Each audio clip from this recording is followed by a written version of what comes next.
Mga Leon ni Larry, January 17. Offertory Reading Devotional. Sinasabi sa atin ng Biblia na si Satanas ang dalubhasa sa panlilinlang. Ginagawa niyang maging masarap ang mga lason at hinahayaan pa niyang gawing hindi masarap ang masustansyang pagkain.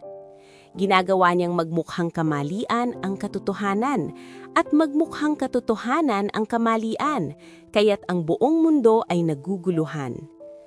Ang kanyang alok ng kasiyahan sa pamamagitan ng makamundong pagtatagumpay, libo-libong tagasunod sa social media o ang kakayahang kumita o maglakbay ng higit sa iyong mga kaibigan ay walang iba kundi isang malupit na huwad para sa tunay na kapayapaan at tunay na kasiyahan na iniaalok ni Jesus.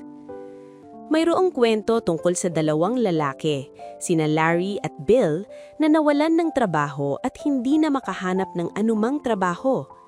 Nakita ni Bill ang isang patalastas mula sa isang zoo na nagbabayad ng $5,000 para sa bawat mahuhuling leon. Tunay na isang mapanganib na karera, ngunit nagpa siya silang subukang hulihin ang ilang mga ligaw na leon. Pumunta sila sa lugar ng mga leon na may dalang isang inosenteng kordero, isang gawang bahay na kulungan, at isang computer spreadsheet na nagpapakita ng lahat ng kanilang mga layunin sa pananalapi.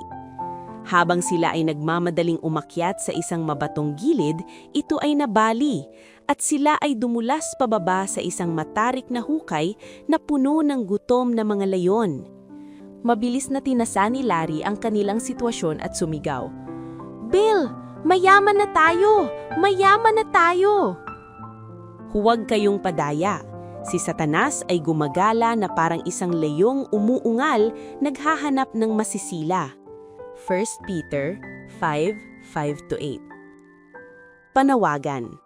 Habang iniisip natin ang proteksyon ng Diyos at ang mga pagpapalang sagana niyang ibinibigay sa atin, naway magbigay inspirasyon ito sa atin na maging tapat sa pagbabalik ng kanyang ikapo at pagbibigay ng ating mga handog sa kanya.